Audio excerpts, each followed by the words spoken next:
having just $3,000 in credit card debt will cost you over $70 a month in interest. If you are a medical professional facing credit card debt, you've likely felt discouraged and overwhelmed by the fact that you feel like every time you make a payment towards it, it never actually creates change. You're running on the financial hamster wheel as fast as you can, feeling like the credit card debt is something that you'll never overcome.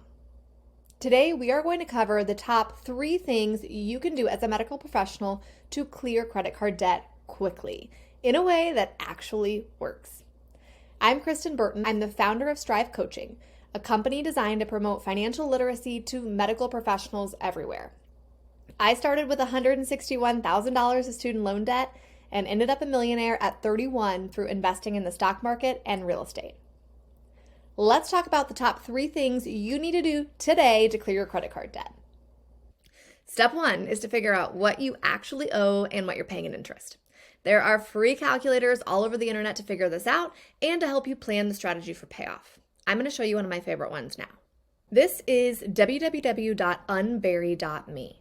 It is a free calculator on the internet that you can use to create the framework for your credit card debt payoff. The very first step is to actually plug in the balance on each card and the interest rate associated. You'll see I've made up this credit card here, $3,000 balance, 27% interest rate, $60 a month minimum payment, which is the minimum if you would assume about a 2% of balance minimum payment calculation. You can add additional cards here very easily. Credit card 2, remaining balance, interest rate, and minimum monthly payment, whatever that is. You'll see that by paying the minimum payment on these credit cards, you end up in a position where you're paying thousands of dollars in interest, and it will take a substantial amount of time in order for you to clear this debt, assuming that you put no further transactions on the card. This is the first step. This part may be a bit overwhelming, but in order for step 2 to work, you have to first know where you're starting and what you're working with. Step 2 is to look at your monthly cash flow. It is impossible to figure out how you will clear this credit card debt without having a strong understanding of where money is actually going on a monthly basis. I'm going to screen share and show you the exact framework I like to use to make a budget that actually maximizes the result. You can use any budgeting app you want, but if you have these key pieces in mind, when you're looking at your monthly cash flow, you can create a plan that will actually clear the credit card debt quickly.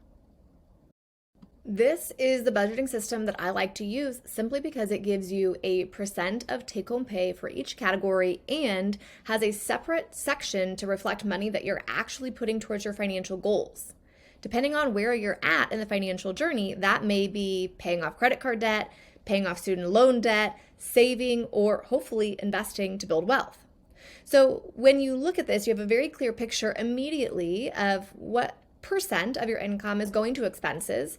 Within the expenses, which categories are taking up the most money. In order for these numbers to make sense from a credit card payoff standpoint, you have to stop using the card. I'm not against credit card use.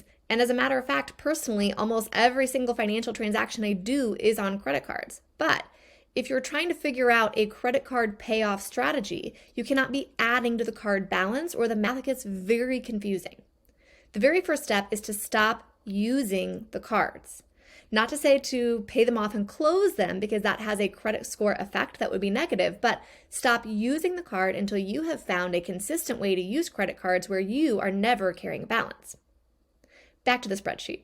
The core question is, are you putting enough money towards your financial future as you look at this framework? So when you see the sample budget, you see that this person actually is nearly running out of money at the end of the month without putting any money towards their financial goals. And in fact, they're paying the minimum payment on this credit card debt, which we used that $3,000 example in the past with a minimum payment of $60 a month. So you would look at this and recognize in this current cash flow trajectory, I have no hope of paying off this credit card debt faster than the minimum payment would create, which is a multi-year path and lots of interest paid. So in order to move to step 3, which is actually creating a system that will work to clear the debt faster, you need to have both of these things in place. First, you need to have the framework for where your cash flow is going now, And then second, you need to have the result of step 1 so that when we go to step 3, we can put steps 1 and 2 together to create the framework for success. As we get into step 3, you'll very quickly see that we are going to allocate all of our financial resources to this goal. That is because of the interest rate.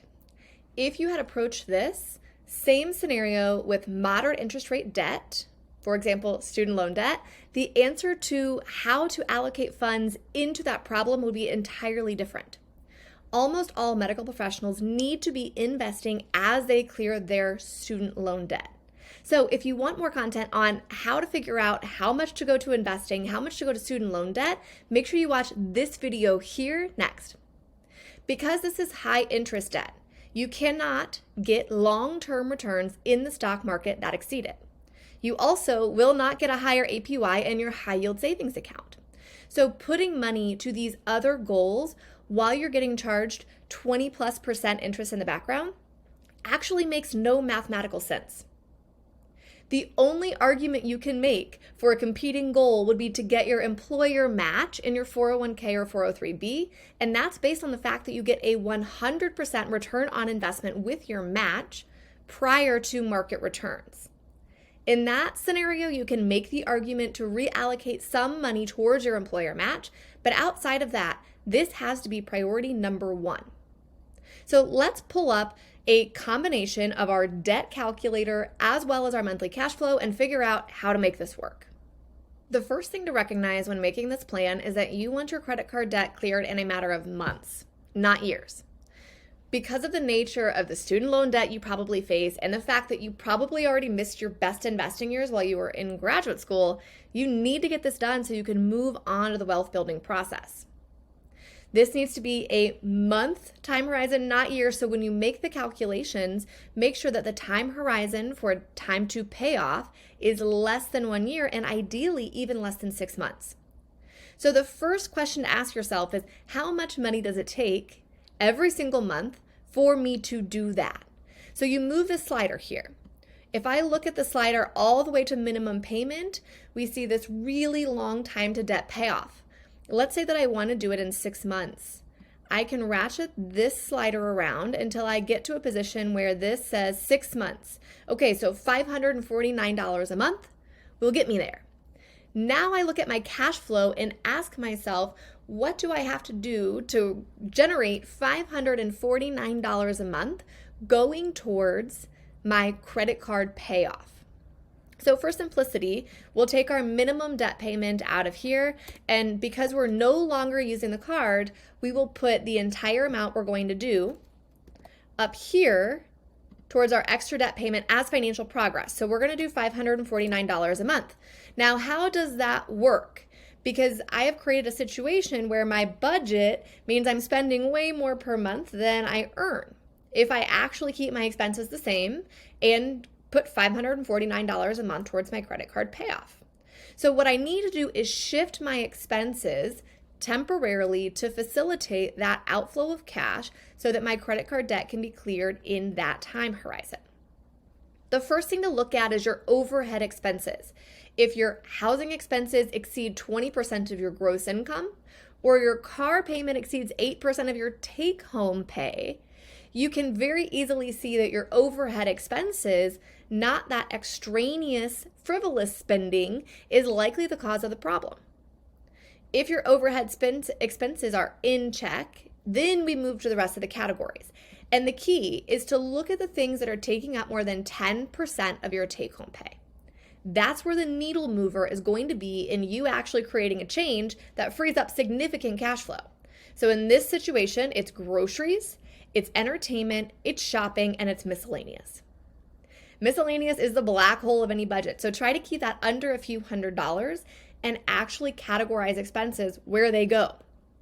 Once you've done that, then you ask yourself, how can I reduce these categories to make room for my next month having $549 allocated to credit card payoff? You can see here that I have actually changed the numbers for those greater than 10% categories for the next 30-day budget to facilitate that credit card payoff. And as a matter of fact, by reducing spending in each of those categories by 50%, I've created more than $549 per month to allocate to this process, so I could actually clear this credit card debt faster than the original time horizon planned. If you want a written step-by-step plan with the Excel template that I'm using in this video, just click the link in the description. If you're credit card debt free, or you have a strong payoff plan based on what you learned here and you're ready for what's next, watch this video on how to navigate your student loans successfully while building wealth in the background.